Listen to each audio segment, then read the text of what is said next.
মুহতারাম হাজিরিন, আল্লাহ পাক মহাগ্রন্থের ভিতরে বলেছেন, ওয়া আরসালনাকা ইল্লা রাহমাতাল লিল আলামিন, আমি এই রাসূলকে রহমত স্বরূপ প্রেরণ করেছি। রাসূলকে একত্রিত করবা। আল্লাহ রাসূল বলেন, লা ইউমিনু আহাদুকুম হাত্তা আকুনা আহাব্বা ইলাইহি বিওয়ালিদিহি ওয়া ওয়ালাদিহি ওয়ান নাস আজমাইন। কোন ব্যক্তি প্রকৃত মুমিন হতে পারবে না যে ব্যক্তি তার বিবি বাচ্চা যা কিছু আছে তার থেকে স্বয়ং রাসূলকে বেশি ভালোবাসতে পারবে না। তারা হাজিরিন, সেই জন্য সর্বোপরি একটা কথা বলি, কুলাঙ্গারদের যদি বিচার হইতো তাহলে বাংলার জমিনে রাসূলকে নিয়ে কূটনীতি করা কোনো সন্তান সাহস করতে পারতো না। কথা বলেন ঠিক কিনা বেটি? মুহতারাম হাজিরিন, কুলাঙ্গার যদি বাউট হাজির যদি বিচার হইতো তাহলে এই বাংলার জমিনে কুলাঙ্গার সালমান রুশদির জন্ম এই বাংলার জমিনে হইতো না। কুলাঙ্গার সালমান রুশদির যদি বিচার হইতো তাহলে কুলাঙ্গার ডাক্তার আহমদ শরীফের জন্ম এই বাংলার জমিনে হইতো না। ডাক্তার আহমদ শরীফের বিচার যদি হইতো তাহলে হুমায়ুন আজাদের জন্ম এই বাংলার জমিনে হইতো না। কুলাঙ্গার হুমায়ুন আজাদের জন্ম যদি এই বাংলার জমিনে যদি তার বিচার করা হইতো তাহলে কুলাঙ্গার ফরিদা রহমানের জন্ম এই বাংলার জমিনে হইতো না। ফরিদা রহমানের যদি বিচার করা হইতো তাহলে তসলিমা নাসরিনের মতো কুলাঙ্গার এই বাংলার জমিনে হইতো না। তসলিমা নাসরিনের বিচার যদি হইতো তাহলে কবির চৌধুরী এর জন্ম এই বাংলার জমিনে হইতো না। কবির চৌধুরী যদি বিচার করা হইতো কবি শামসুরের জন্ম এই বাংলার জমিনে হইতো না। কবির শামসুরের যদি বিচার করা হইতো শাম্মা সিং সাহেবের জন্ম এই বাংলার জমিনে হইতো না। শাম্মা সিং সাহেবের যদি বিচার করা হইতো এই বাংলার জমিনে হাসানুল হক ইনু মুরগিচুয়া শাহরি কবির জন্ম এই বাংলার জমিনে হইতো না। এই কুলাঙ্গার যদি বিচার করা হইতো মুরাদের জন্ম এই বাংলার জমিনে হইতো না। যদি এই কুলাঙ্গারদের বিচার করা হইতো তাহলে আবুল সরকার উর্বে ছোট আবুলের জন্ম এই বাংলার জমিনে হইতো না। কথা বলেন ঠিক কিনা বেটি? মুহতারাম হাজিরিন, সর্বোপরি একটা কথা বলি, নাথ থেকে তেতুলিয়া, রূপসা থেকে পাথুরিয়া, সুন্দরবন থেকে বান্দরবন, যেখানে আমার রাসূলকে নিয়ে কূটনীতি করা হবে, যেখানে আমার রাসূলকে নিয়ে ব্যঙ্গ করা হবে, যা কিছু থাকবে প্রয়োজন নিজের বিবিকে বিধবা বানাবো, নিজের সন্তানকে ইতিম করবো, নিজের এলাকা ছাড়বো, নিজের যশ খ্যাতি সব কিছু ছাড়বো, কিন্তু রাসূলকে নিয়ে যে কূটনীতি করবে আর গলাকে আলাদা করে দিব। কথা বলেন ঠিক কিনা বেটি? কিনা বেটি? মুহতারাম হাজিরিন, এই মুসলমানরা কেন মার খাচ্ছে এর জন্য 100টি উদাহরণ দিলে আপনারা রাত করবেন। মুহতারাম হাজিরিন, এক দোকানদার, বিশাল আকার একটা দোকান, একাই দোকানদারি করতে খুব কষ্ট হয়। তো একটা কর্মচারী রাখছে, তার নাম হইল ইসলাম। কি নাম? বাবারা একটু কথা বলতে হবে, নাম কি? ইসলাম। তো এই মালিকের একটা মেয়ে আছে, তার নাম হলো শান্তি। তো কর্মচারীর নাম হলো ইসলাম, মেয়ের নাম হলো শান্তি। তো দোকানদার বুঝতে পারলো ইসলাম যেখানে শান্তি সেখানে। যখন বুঝতে পারলো ইসলামের পিঠ মুড়া বাঁধলো, তখন ইসলামের পিঠ মুড়ায় বাঁধে না, শুধু গিরাই গিরাই মারে। ইসলাম বলে এই আধুনিক যুগে প্রেম করার অপরাধে দোকানদার তুমি আবার চাকরি দিলে ক্যান্সেল করে, হে দোকানদার শুনে রেখে দাও, তোমার মেয়ে শান্তিকে গড়ছাড়া করবো 2 দিনের ভিতরে। কয় দিনের ভিতরে? 2 দিনের ভিতরে। তো 2 দিন পরে শান্তিকে ফোন দিতে বলছে, হ্যালো শান্তি কোথায়? আসি তো সিংগাই, তাড়াতাড়ি আসো, ইসলাম তোমাকে নিয়ে শান্তি সুখের ঘর করতে চাই। মুহতারাম হাজিরিন, এই কথা যখন বলছে, শান্তি বলতে আচ্ছা তুমি কোথায় আসো? আসি তো বাড়িতে, তাড়াতাড়ি আসো, আমি তোমার সাথে শান্তির ঘর করতে চাই। এইদিকে ইসলাম এবং শান্তি বাড়ি ছাড়া হয়ে গেছে। এইদিকে দোকানদার বলতেছে, হাই হাই, আমার সবকিছু নিয়ে গেল, আমার সবকিছু নিয়ে গেল, আমার শান্তি নাই, শান্তি নাই। আশেপাশে কাস্টমাররা বলতেছে, হে দোকানদার, এর আগে বলো তোমার মেয়ে শান্তি কোথায়? তখন সে বলে, তাকে তো পিটাই দিয়েছি বিদায়। তখন কাস্টমাররা বলে, দোকানদার তুমি তো বোকা, তোমার ইমানে খেতে রাখছে পোকা, তুমি কি বুঝো না ইসলাম যেখানে শান্তি সেখানে। তার হাজিরিন, এই যে আল্লাহ পাক আমাদেরকে কবুল করছে, এই জন্য আমরা আসতে পারছি। কথা বলেন ঠিক কিনা বেঠি? মুহতারাম হাজিরিন, আলোচক অনেক, সময় খুবই অল্প, সরাসরি আলোচনায় যাবো ইনশাআল্লাহ। মুহতারাম হাজিরিন, আল্লাহ পাক মহাগ্রন্থ আল কুরআনের পাকের ভিতরে সূরা 3-এর কসম খেয়েছেন। আল্লাহ পাক মহাগ্রন্থ আল কুরআনের পাকের ভিতরে বলেন, তিনি ও জাইতুন, আমি আল্লাহ পাক মানুষগুলোকে সৃষ্টি করতে যাইয়া সূরা 3-এর কসম খাইছি। ও জাইতুন, আল্লাহ পাক জাইতুনের কসম খাইছেন। ওয়া তুর সিনিন, আল্লাহ পাক সিনা পর্বতের কসম খাইছেন। ওয়া হাদাল বালাদিল আমিন, মালিক এই যে মক্কা নগরী, এই শহরের কসম খাইছেন। পর আল্লাহ তাআলা বলেন, লাকাদ খালাকনাল ইনসানা ফি আহসানি তাকওয়িম, তারপর আমি মানুষগুলোকে সুন্দর অবয়বভাবে সৃষ্টি করছি। সুবহানাল্লাহ। মুহতারাম হাজিরিন, আল্লাহ পাক যখন বান্দাকে মহব্বত করে, আল্লাহ পাক বান্দাকে 3টা জিনিস দান করে। কয়টা জিনিস? মুহতারাম হাজিরিন, আলোচনা আমরা মজা নেওয়ার জন্য শুনবো না, আলোচনা এমন ভাবে শুনবো যেন বাড়িতে কিছু নিয়ে যেতে পারি। শুনবো তো ইনশাআল্লাহ। আল্লাহ পাক আমাদের সকলকে কবুল করুন, সকল বলি আমিন। মুহতারাম হাজিরিন, আল্লাহ পাক যখন বান্দাকে মহব্বত করে, বান্দাকে 3টা জিনিস দান করে। 1 নম্বর, বান্দাকে যখন আল্লাহ পাক বেশি মহব্বত করে, তার জন্য রহমতের বৃষ্টি নাজিল করে দেন। সুবহানাল্লাহ। মুসলমান ভাইয়ারে বন্ধুগণ আমার, আল্লাহ পাক বান্দাকে যখন কা মোহাব্বত করেন, বান্দাকে মোহাব্বত করিয়া আল্লাহ পাক বান্দাকে তিনটা জিনিস দান করেন। তার মধ্যে এক নম্বর হইল আল্লাহ পাক বান্দাকে যখন কা মোহাব্বত করেন, আল্লাহ পাক তার জন্য রহমতের বৃষ্টি দান করে দেন। সুবহানাল্লাহ। এরে মুসলমান ভাই, কিতাবের লেখক লিখেন মুসা কালিমুল্লাহ আল্লাহর সাথে দিদার করার জন্য, আল্লাহর সাথে কথোপকথন করার জন্য তোর পাহাড়ের দিকে যখন রওনা হলেন, পথিমধ্যে কিছু পুকুরের ভিতরে কিছু গৃহপালিত হাঁসের সাথে দেখা হইয়া গেল। এই গৃহপালিত হাঁস তখন লক্ষ্য করে দেখি মুসা কালিমুল্লাহ আল্লাহ তাআলার সাথে দিদার করার জন্য যাইতেছে। গৃহপালিত হাঁস পয়গম্বর মুসা কালিমুল্লাহকে ডাক দিয়ে বলি, মুসা তুমি তো আল্লাহর সাথে দিদার করতে যাইতেছ, আল্লাহর সাথে দেখা করতে যাও, আল্লাহকে জিজ্ঞেস করবা আল্লাহ পাক কত যুগ পরে বৃষ্টি দান করবেন। সুবহানাল্লাহ। পয়গম্বর মুসা কালিমুল্লাহ আল্লাহ তাআলার সাথে দিদার করতে যাইয়া আল্লাহকে ডাক দিয়ে বলে, আল্লাহ আপনার মাখলুকাত আশরাফুল মাখলুকাতের ভিতরে ওই যে গৃহপালিত হাঁস আছে, এই হাঁস আমাকে জিজ্ঞাসা করছে, ও আল্লাহ আপনি কত যুগ পরে বৃষ্টি দান করবেন? আল্লাহ পাক ডাক দিয়ে বলে, মুসা আল্লাহকে বলবো, তুমি মাখলুককে বলবা, এই গৃহপালিত হাঁসকে বলবা আমি আল্লাহ পাক এক যুগ পরে বৃষ্টি দান করব। সুবহানাল্লাহ। আল্লাহ রাসূলকে সাওয়া, আল্লাহ রাসূলকে সাওয়া জিंदगी बर्बाद है नूर वाला नूर है नूर वाला नूर सारी उम्मीद देखो कैसा नूर लिखा है सारी उम्मीद देखो कैसा नूर लिखा है नूर वाला नूर है नूर वाला नूर। अल्लाहु अकबर। करम हाजिरिन, पैगंबर मूसा कलीमुल्लाह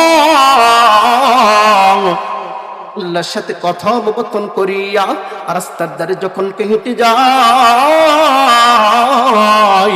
এই গৃহপালিত হাঁস পয়গম্বর মুসা কালিমুল্লাহকে ডাক দিয়ে বলে, পয়গম্বর আল্লাহকে কি জিজ্ঞাসা করছিলা?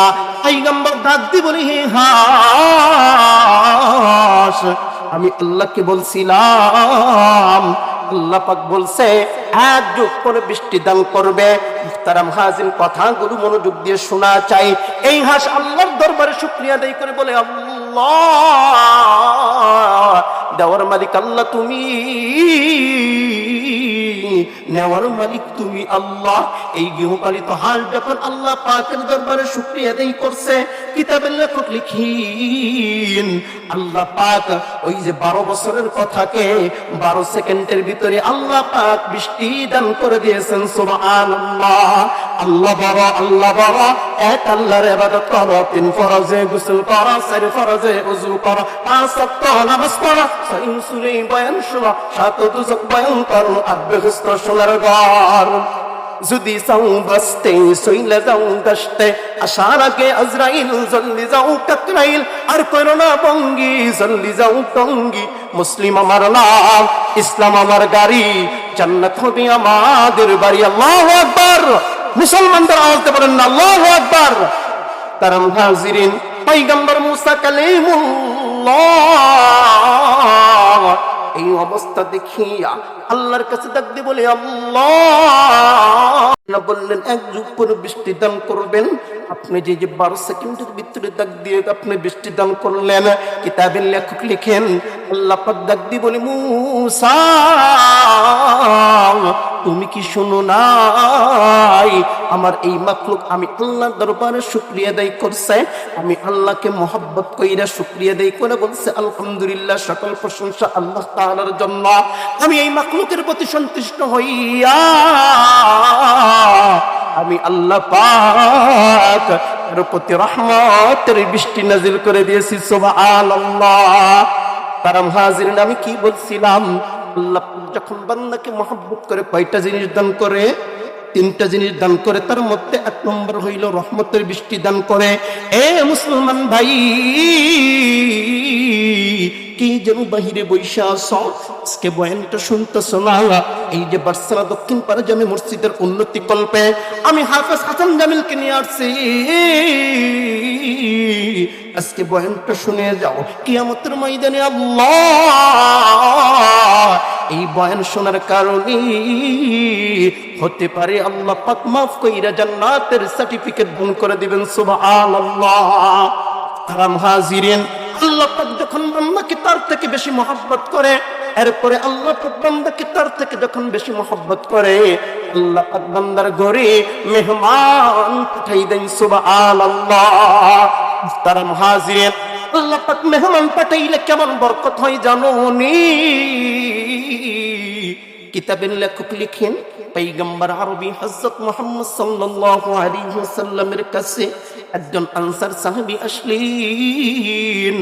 আনসার সাহাবী আয়েশা পয়গম্বরকে ডাক দিয়ে বলে, পয়গম্বর,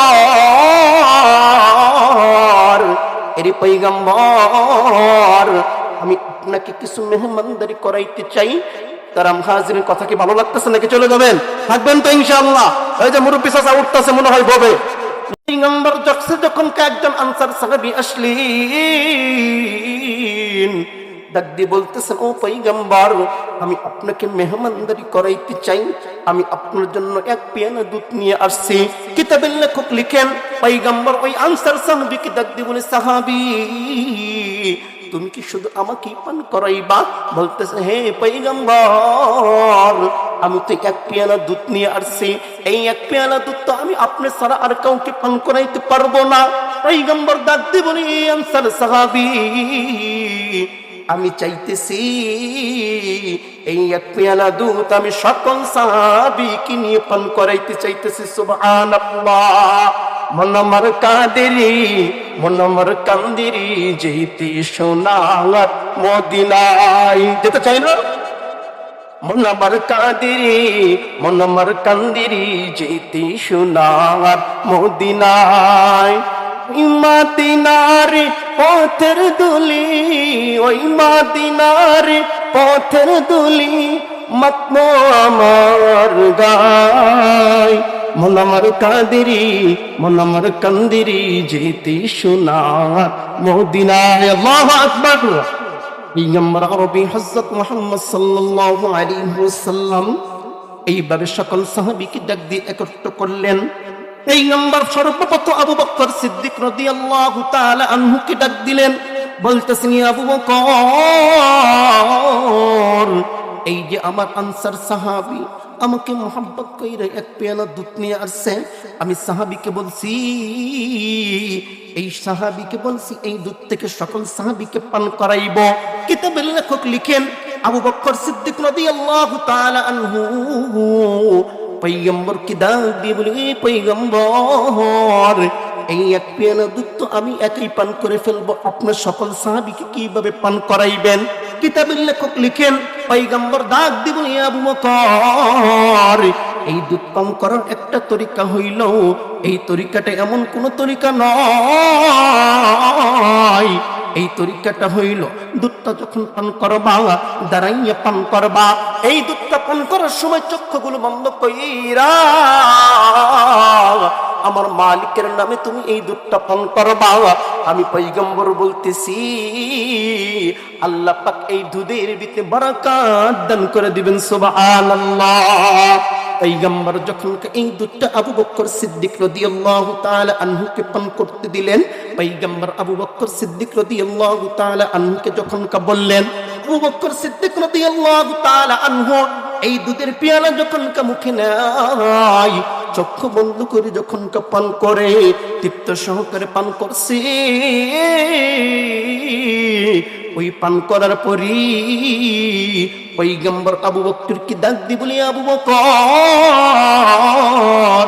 যখন তুমি দুধ পান করলা, চক্ষুটা বন্ধ করে যখন দুধটা পান করলা, কি অনুভব করলা বলো না? আবু বকর সিদ্দিক রাদিয়াল্লাহু তাআলা আনহু বলে, মুসলমান, আমি যখন এই দুধটা পান করলাম, চক্ষু বন্ধ করি যখন আমি দুধটা পান করলাম, দুধটা পান করে দেখি আল্লাহ পাক আমার জন্য রহমতের দুধের নহর বানাই দিয়েছেন। সুবহানাল্লাহ।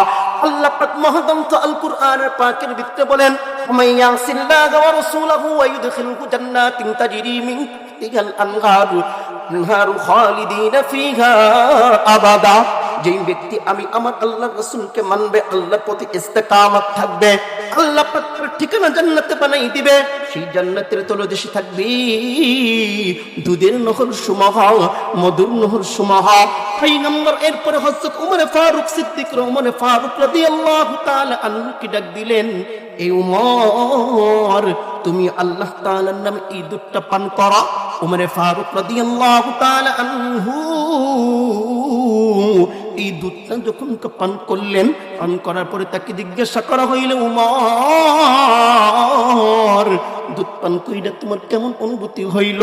ওমর ফারুক বলতেছেন, ওগো পয়গম্বর, আমি যখন এই দুধটা পান করলাম, দুধটা পান করার সময়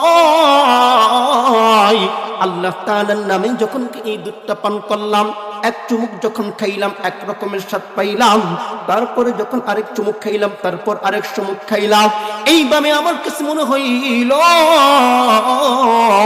আল্লাহ পাক তাতে 70 রকমের মজা দান করে দিয়েছেন। সুবহানাল্লাহ। কিতাবের লেখক লিখেন, পয়গম্বর আরবি হযরত মুহাম্মদ সাল্লাল্লাহু আলাইহি ওয়াসাল্লাম শত শত সাহাবী আজমাইনদেরকে এই দুধ পান করানোর পরে পয়গম্বর নিজেও পান করলেন। নিজেও পান করার পর আনসার সাহাবীকে বললেন, এই আনসার সাহাবী, এই দুধ তুমিও পান করবা, তোমার সন্তানগুলোকে পান করাইবা, তোমার মাকে দুধ পান করাইবা, তোমার বাবাকে এই দুধ পান করাইবা। আমি পয়গম্বর বলতেছি, এই দুধ পান করানোর কারণে আল্লাহ পাক তোমার সংসারের ভিতরে খায়রে বরকত দান করে দিবেন। সুবহানাল্লাহ।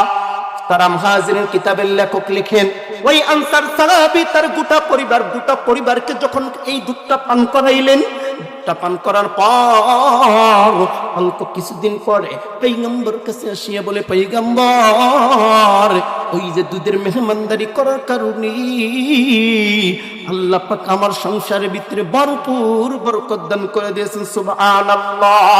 রাহমাতুল লিল আলামিন নবী, রাহমাতুল লিল আলামিন নবী, কুরআনে প্রমাণ, উম্মত বিনে কে বুঝিবে আমার দয়ার নবীর শান। গান্না কি সকলে? রাহমাতুল লিল আলামিন নবী, রাহমাতুল লিল আলামিন নবী, কুরআনে প্রমাণ, উম্মত বিনে কি বুঝিবে আমার দয়ার নবীর শান। আশিক বিনে কি বুঝিবে আমার দয়ার নবীর শান। আল্লাহু আকবার। তারাম হাজিরিন, আমি আপনাদেরকে বলছিলাম, আল্লাহ পাক যখন বান্দাকে বেশি মহব্বত করে কয়টা জিনিস দান করে? 3টা জিনিস দান করে। 1 নম্বর হইল আল্লাহ পাক রহমতের বৃষ্টি দান করে। 2 নম্বর, আল্লাহ পাক বান্দাকে যখন বেশি মহব্বত করে, আল্লাহ পাক তার জন্য ঘরে মেহমান পাঠিয়ে দেয়।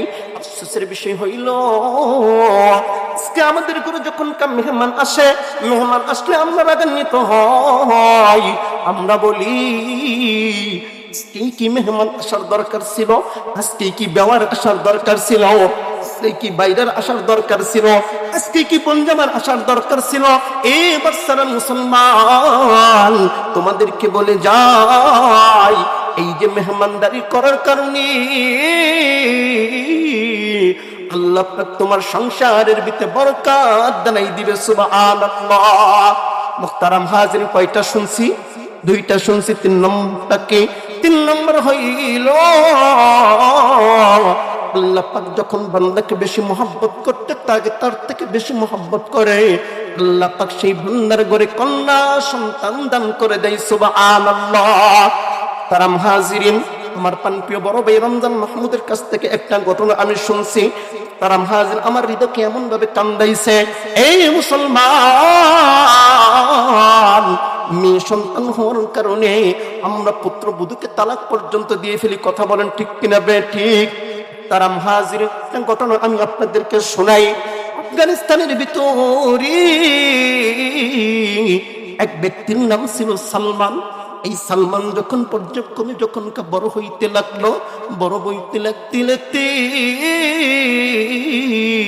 তিনি একজন সুন্দর রমণী, তার নাম হইল ফাতেমা। এর সাথে যখন বিবাহ কাজ সম্পূর্ণ হইল, মুহতারাম হাজিরিন, সালমানের মনে মনে ইচ্ছা ছিল তার বিবির গর্ভে থেকে প্রথম পুত্র সন্তান হইবে, কিন্তু না না, এই সালমানের বিবির গর্ভে, ফাতেমার গর্ভ থেকে প্রথমে কন্যা সন্তান হইল। এইভাবে যখন কন্যা সন্তান হইল, সালমান ফাতেমাকে ডাক দি বলে, ফাতেমা,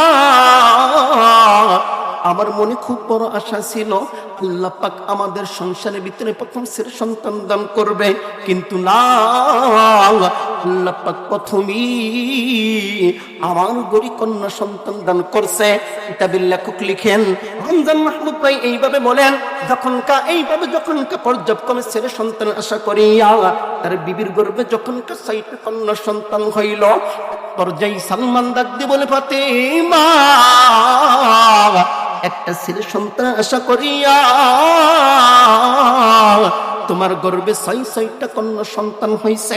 এইবার যখন তোমার গর্ভে যে বাচ্চাটা আছে, এই বাচ্চাটা যদি ছেলে সন্তান না হয়, আমি কিন্তু তোমাকে বাড়ি ছাড়া করব, আমি কিন্তু তোমাকে বাড়ি থেকে বের করে দিব।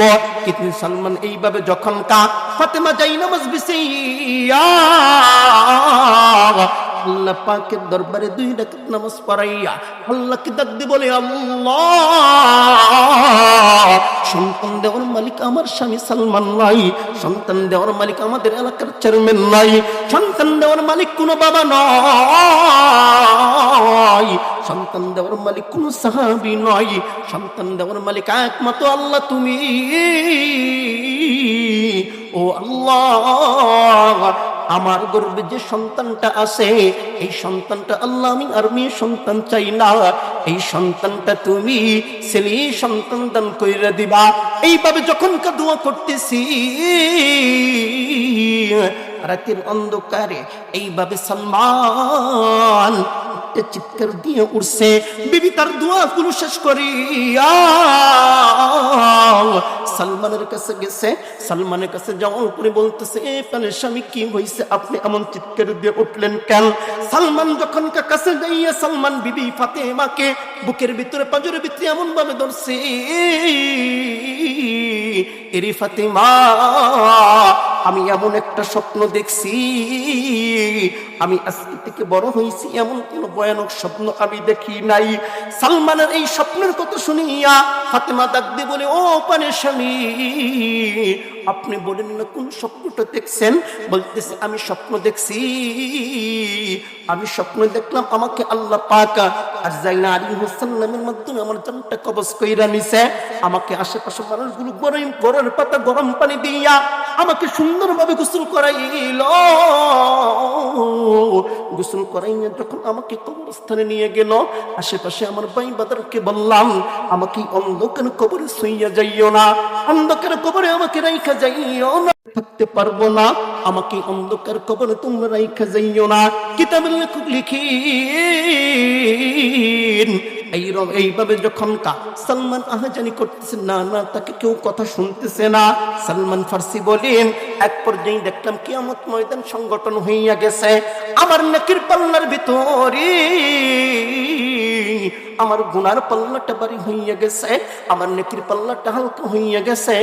জাহান্নামের ফেরেশতাগুলোকে আল্লাহ পাক নির্দেশনা দিয়ে দিলেন, এই সালমানকে তোমরা জাহান্নামে নিয়ে যাও, এই জাহান্নামকে তোমরা জাহান্নামের ভিতরে নিক্ষেপ করবা। এইভাবে যখন সালমানকে জাহান্নামে নিয়ে যাওয়া হয়, যখন তাকে প্রথম জাহান্নামের ভিতরে নিক্ষেপ করবে, সালমান লক্ষ্য করে দেখি তার বিবির গর্ভে যে ওই যে 6টা কন্যা সন্তান হয়েছিল, প্রথম মেয়ে সন্তানটা জাহান্নামের প্রথম গেটে দাঁড়িয়ে গেছে। সুবহানাল্লাহ। মুহতারাম হাজিরিন, সালমানকে দেখি আল্লাহকে ডাক দিয়ে বলে তার কন্যা সন্তান, আল্লাহ, আপনি আমার বাবাকে কেন জাহান্নামে ফলাইতেছেন? আরে আমার বাবা আমার জন্য কি কষ্ট করছে, রাতকে রাত বলে নাই, দিনকে দিন বলে নাই, মাথার গাম পায়ে ফেলাইয়া উপার্জন করছে। আমি আমার বাবাকে জাহান্নামে ফলাইতে দিব না, আমি আমার বাবাকে জাহান্নামে নিক্ষেপ করতে দিব না। এইভাবে যখন জাহান্নামী ফেরেশতাগুলো বারবার চেষ্টা করতেছে, না না তাকে ফলাইতে পারতেছে না। এইভাবে যখন আল্লাহ পাকের দরবারে ফেরেশতাগুলো ডাকতে বলে, আল্লাহ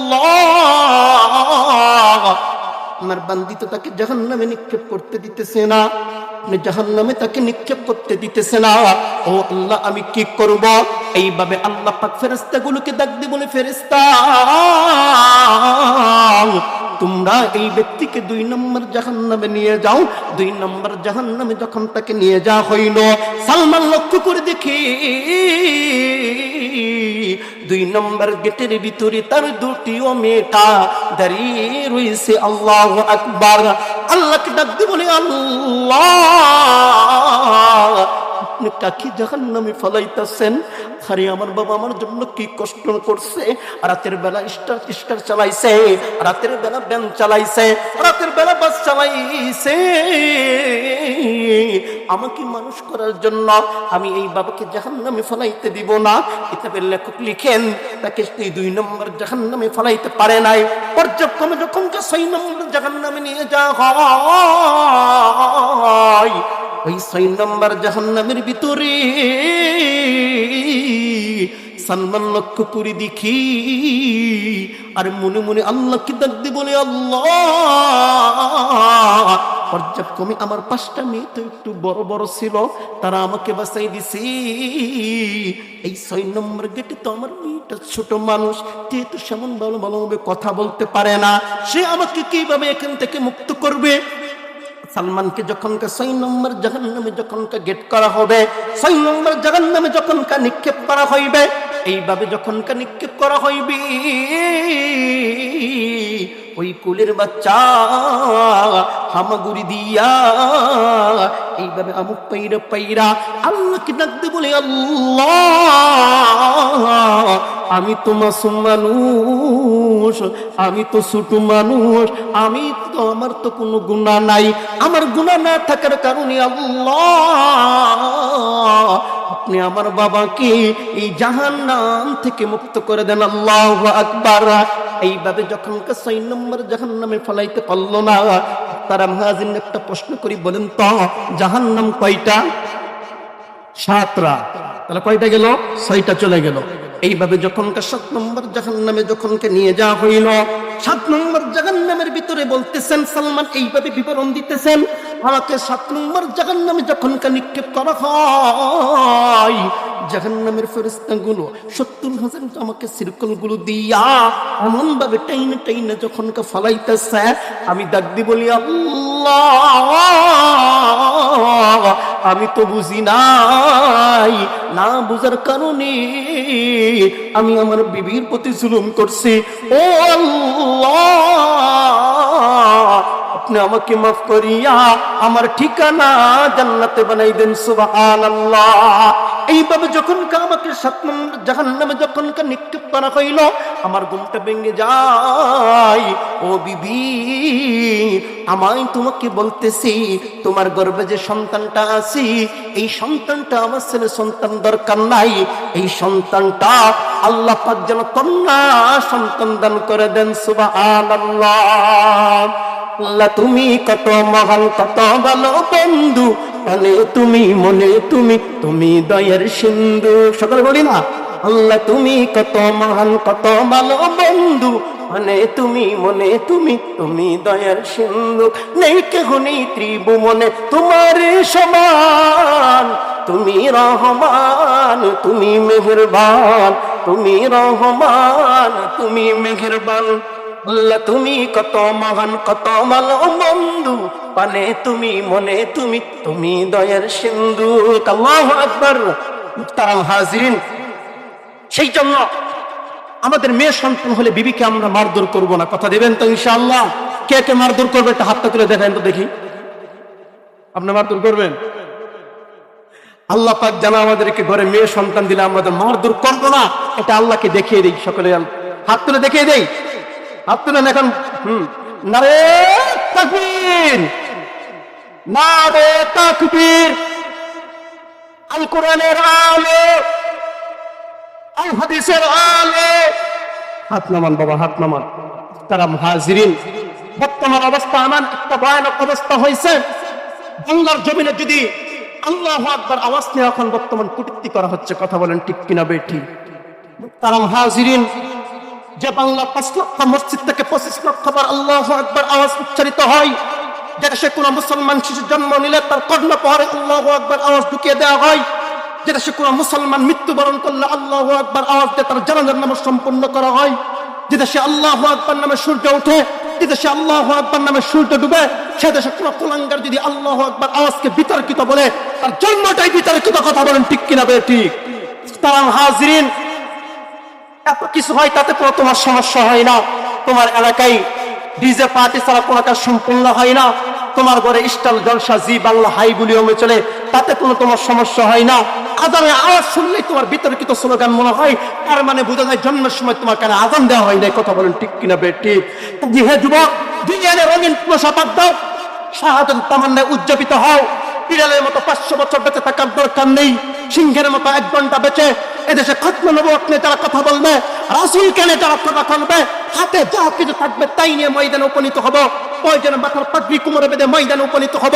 যেখানে দেখবো রাসূলকে নিয়ে কটূক্তি করা হচ্ছে, যেখানে দেখবো রাসূলকে নিয়ে ব্যঙ্গ করা হচ্ছে, পায়ের স্যান্ডেল খুলে পিটাইতে পিটাইতে বাংলার জমিন থেকে নেস্তানাবুদ করবে। কথা বলুন ঠিক কিনা বেঠি? মুহতারাম হাজিরিন, বলে যেতে হবে না আজকে হকের কথা বলতে গিয়ে আমি হাসান জামিলকে মেরে ফেলবা, হকের কথা বলতে গিয়ে আমার এলাকার ভিতরে তুমি আমাকে নিয়ে গুঞ্জন ছড়াইবা, আমাকে মেরে ফেলবা, আই ডোন্ট কেয়ার, আমি কোনো পরোয়া করি না। কিন্তু আমার রাসূলকে নিয়ে কটূক্তি করবা, তোমার রাসূলকে নিয়ে ব্যঙ্গ করবা, তোমার জিহ্বা ছেড়ে ফেলবো। কথা বলেন ঠিক কিনা বেটি? মুহতারাম হাজিরিন, আল্লাহ পাক মহাগ্রন্থের ভিতরে বলেছেন, ওয়া আরসালনাকা ইল্লা রাহমাতাল লিল আলামিন, আমি এই রাসূলকে রহমত স্বরূপ প্রেরণ করেছি।